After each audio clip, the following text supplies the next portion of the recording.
Kisah ini dibuka di sebuah jalanan di mana deretan mobil polisi melaju dengan sirine meraung mengawal seorang buronan muda menuju gedung pengadilan. Di dalam salah satu mobil tahanan, pemuda itu tampak pucat dan gemetar, wajahnya penuh ketakutan seolah menyadari bahwa perjalanan ini bukan menuju kebebasan, melainkan ke akhir hidupnya. Seorang polisi wanita bernama Hele duduk di depannya, berusaha menenangkan dengan tatapan yang lembut namun tegas.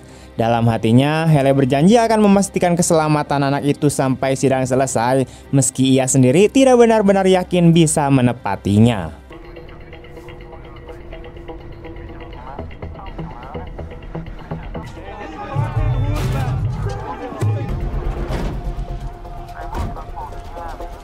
Begitu konvoi tiba di depan gedung pengadilan, suasana di luar kemudian memanas. Ratusan warga berteriak marah, membawa poster dan melontarkan hinaan ke arah mobil tahanan.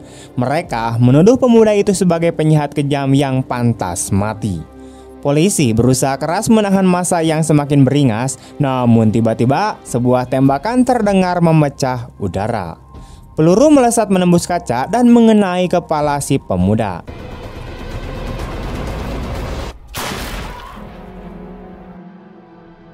Beberapa waktu berlalu setelah tragedi itu, cerita bergeser ke sebuah penjara dengan tingkat keamanan maksimum. Di dalam sel sempit, seorang pria bangun dari tidurnya. Ia adalah Zaid, seorang narapidana yang dulu pernah menjadi seorang dokter. Kini kehidupannya diisi dengan rutinitas monoton, bangun pagi, membersihkan diri, lalu keluar ke halaman untuk berolahraga atau bermain catur. Di balik sikap tenangnya, tersimpan luka dan rasa bersalah yang dalam. Suatu pagi saat sedang bermain catur, Zaid memperhatikan sekelompok tahanan yang sedang mengeroyok seorang pemuda baru. Awalnya ia tidak peduli, namun ketika kekerasan itu semakin menjadi, naluri lamanya untuk menolong muncul begitu saja. Ia berjalan mendekatinya, menatap tajam para pengganggu hingga mereka akhirnya mundur.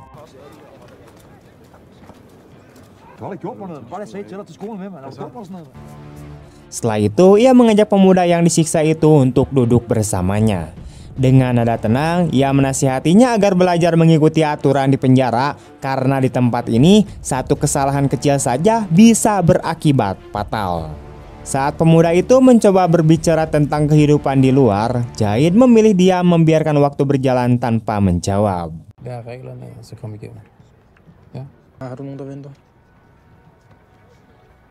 Malam harinya, Zaid duduk di atas ranjang sambil melipat selembar kertas menjadi bentuk burung.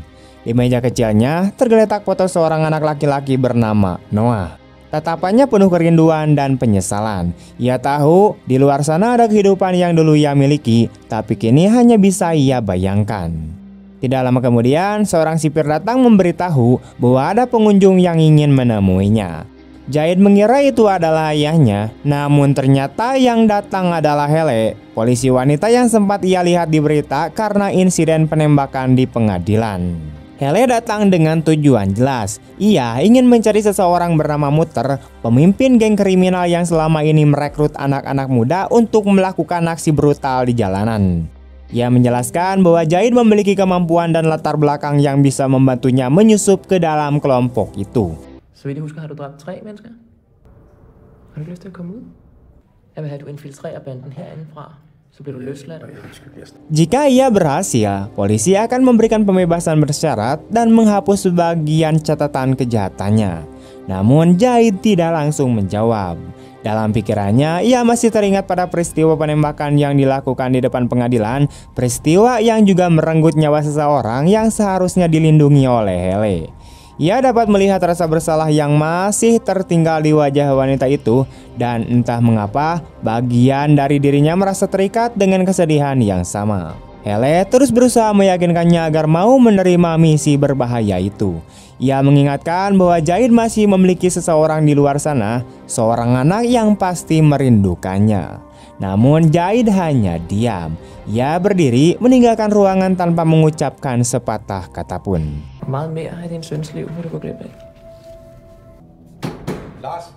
Malam itu dalam kesepian selnya, Zaid menulis surat untuk Noah.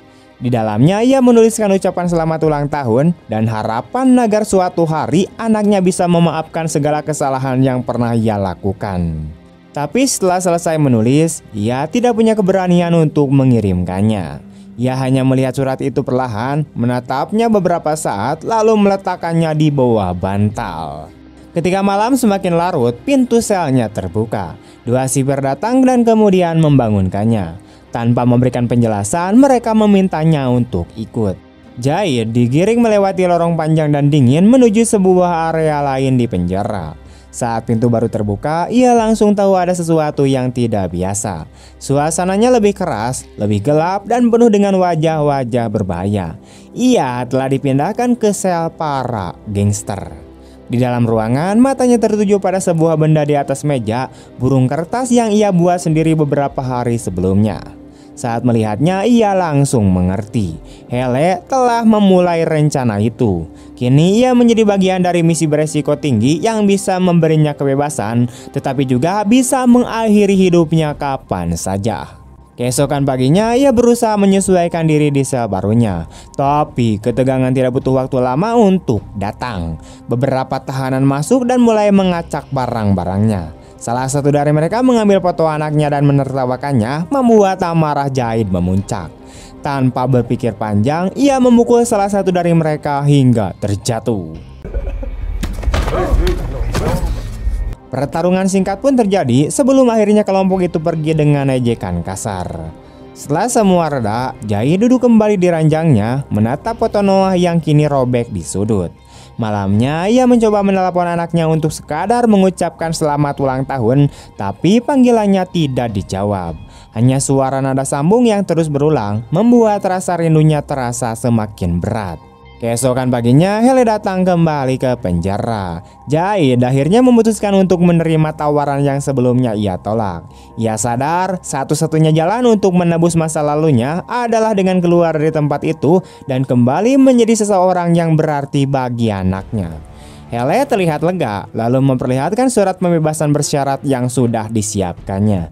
Ia menjelaskan bahwa untuk menyusup ke dalam geng muter, Jahid harus lebih dulu mendapatkan kepercayaan dari para anggotanya. Dan semua itu harus dimulai dari dalam penjara, dari lingkaran terdekat muter yang kini berada di sekitarnya. Her er prøveløsladelsespapirerne. Gyldig fra den dato, jeg skriver på. Giv dig en indgang til banden udenfor. Hvornår kan det komme ud? Adil styrer bandens afdeling herinde. Få Adils opmærksomhed. Suatu hari, Jahid kemudian mengambil tindakan di mana dia menghadapi dan melawan seorang gangster di halaman penjara.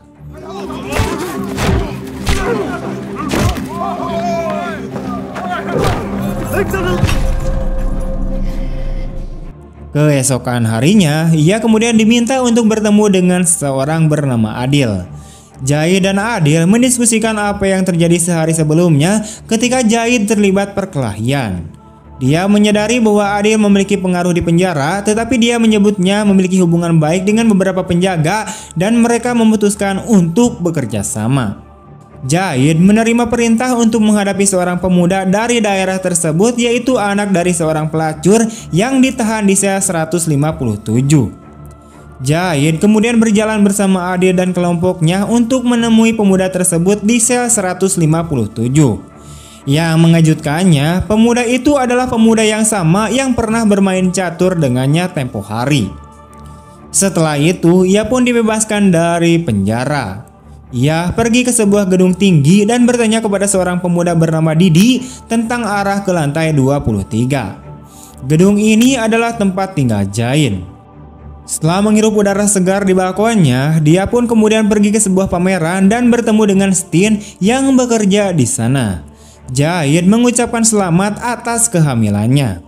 Namun dia tidak menyangka Jahid akan bebas dan tidak merasa siap untuk menemuinya. Mereka pun akhirnya berdebat, tetapi Jahid bertekad untuk melihat putranya. Akhirnya Steen mengizinkan Jahid untuk menonton Noah berlatih sepak bola. Saat malam tiba, Jahid menerima telepon dari Jimmy yang memintanya untuk bertemu di luar gedung. Dia masuk ke dalam mobil, namun tiba-tiba Jimmy menghentikan mobilnya dan seseorang mencengkeram leher Jahid dari belakang. Jimmy menjelaskan bahwa dia akan mengawasinya karena dia tahu bahwa Jahid adalah seorang dokter. Dia juga mempertanyakan niat Jahid dengan Adil dan kelompoknya.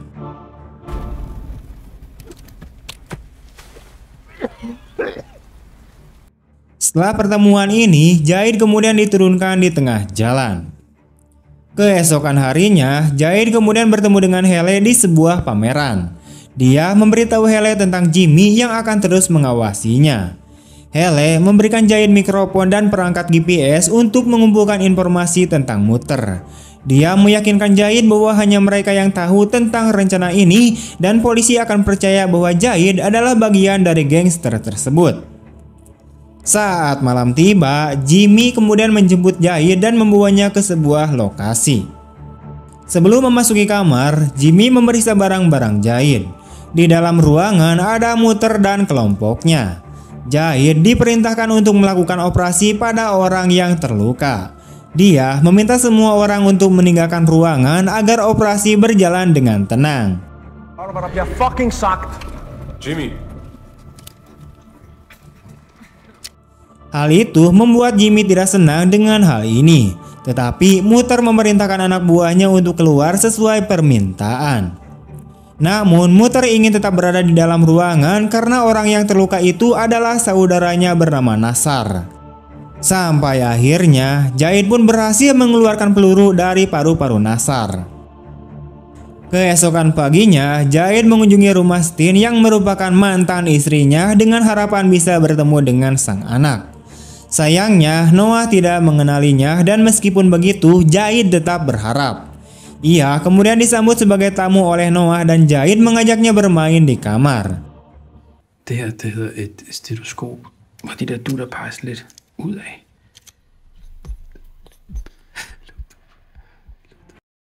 Kemudian Jahid bergabung dengan Muter dan kelompoknya.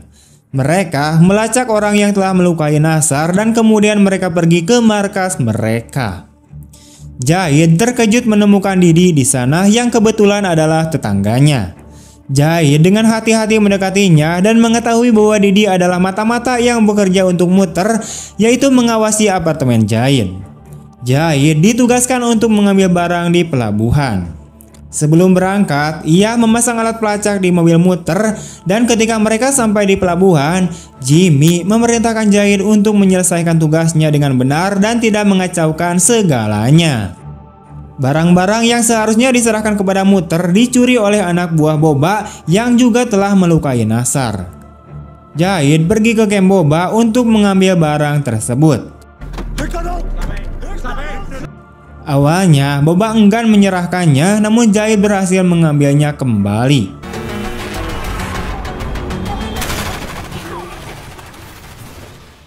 Dia kembali ke camp Muter dan memberitahu dia tentang situasinya, menjelaskan bahwa Boba telah mengambil obat-obatan itu tetapi dia berhasil mendapatkannya kembali. Pada awalnya Muter ragu dengan kata-kata Jahid, tetapi Jahid akhirnya meyakinkannya. Jahid bahkan menyarankan agar dia dapat menemui Boba di klub karena Boba sedang dalam suasana hati yang buruk. Keesokan harinya, Jahid kemudian bertemu dengan Noah dan Stin di pantai. Mereka berbincang santai. Di tengah-tengah pembicaraan mereka, Noah bertanya-tanya apakah Jahid harus kembali ke penjara atau apakah dia bisa tetap tinggal di sana. Jahid kemudian menjawab bahwa dia berniat untuk tetap tinggal. Noah bertanya apa yang telah dia lakukan sehingga harus mendekam di penjara, dan Jahid hanya terdiam. Setelah bertemu dengan Noah, Jahid pergi ke perpustakaan dan memberikan sebuah rekaman suara kepada Hele. Rekaman ini berisikan pesan-pesan suara dari 14 hari terakhir saat ia bersama Muter dan kelompoknya. Sejenak, Jahid merenungkan tindakannya bersama Muter dan kemudian mengatakan kepada Hele bahwa Noah bertanya tentang kejahatan yang membuatnya di penjara. Ia meyakinkannya bahwa suatu hari nanti Noah akan mengetahui bahwa ayahnya berperan dalam menghentikan kejahatan tersebut. Penjelasannya sedikit meredakan kekhawatiran Jahid. Suatu malam, Jahid kemudian bertemu dengan Muter yang memerintahkannya untuk bergabung dengan Nasar dan Didi untuk sebuah pekerjaan yang lebih besar. Mereka berhenti di sebuah toko dan mengobrol sebentar di dalam mobil. Dari kejauhan, Hele memata-matai Jahid. Beberapa menit kemudian, dua orang menembaki mobil Jahid.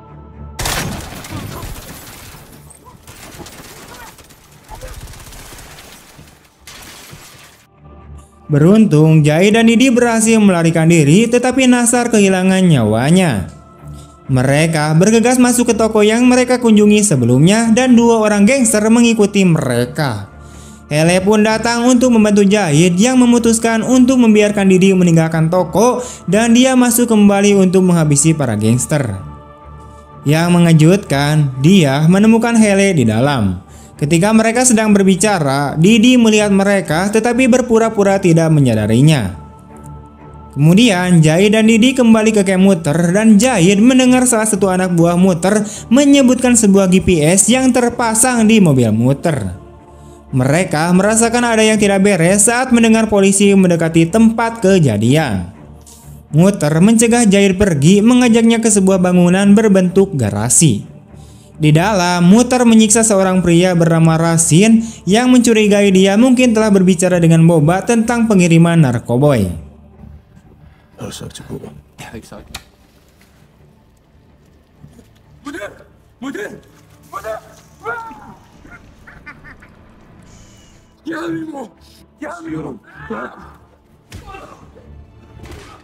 Rasin mengakui tuduhan tersebut namun menyangkal telah meletakkan alat pelacak di mobil Muter dan orang-orang itu membawa Rasin pergi. Jahid bertemu dengan Hele di perpustakaan dan mengaku kepadanya tentang insiden dengan Rasin, di mana dia merasa bersalah dan ingin keluar dari misi tersebut, tetapi Hele dengan tegas mengatakan bahwa berhenti akan membuatnya rentan terhadap jangkauan Muter. Keesokan harinya, Muter bertemu dengan Didi dan menanyakan tentang insiden di dekat supermarket ketika Nasar tertembak. Didi awalnya menyembunyikan kebenarannya, tetapi kemudian mengungkapkan bahwa Jahid bertemu dengan seorang polisi wanita yang tidak menangkapnya. Hal itu membuat Muter tidak bisa berkata-kata. Jahid menghabiskan waktu bersama Noah di sebuah taman hiburan, menikmati permainan dan percakapan. Dalam perjalanan pulang, mereka tiba-tiba ditembaki oleh mobil lain, tetapi Jahid berhasil melarikan diri dan menurunkan Noah di rumah Stin.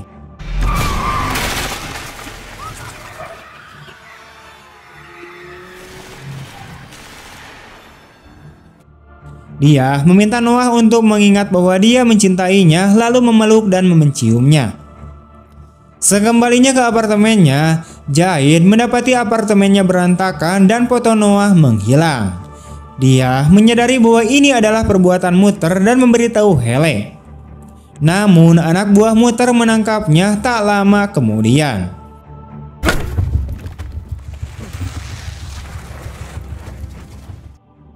Muter kemudian membawanya ke tempat di mana Rasin disiksa dan kemudian mengumumkan niatnya untuk mengunjungi Noah dan Stin. Jahid memohon padanya untuk tidak menyakiti mereka dan Jimmy bersiap untuk mengalahkan Jahid. Namun Jahid berhasil membebaskan diri, mengalahkan Jimmy dan orang-orang lainnya.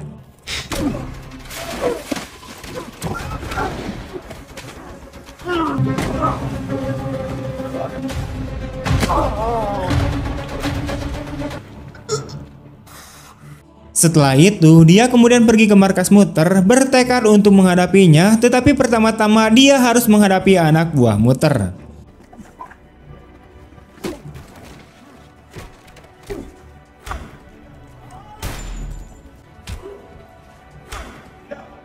Ketika dia akhirnya sampai di ruangan Muter, dia menemukan Didi dan beberapa anak muda di sana.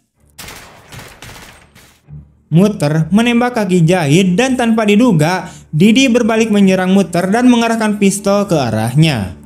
Jahid pun berhasil menembak Muter hingga dia tewas. Didi membantu Jahid dan mereka meninggalkan camp gangster tersebut. Jahid mengantarkan Didi untuk pulang dan dia menatap foto Noah sejenak. Beberapa menit kemudian, dia mendengar sirine mobil polisi mendekati markas Muter.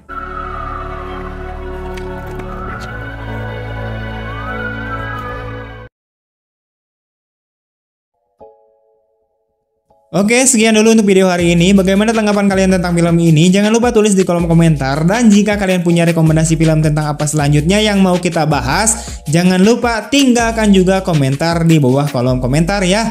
Oke, terima kasih. See you next time and bye-bye.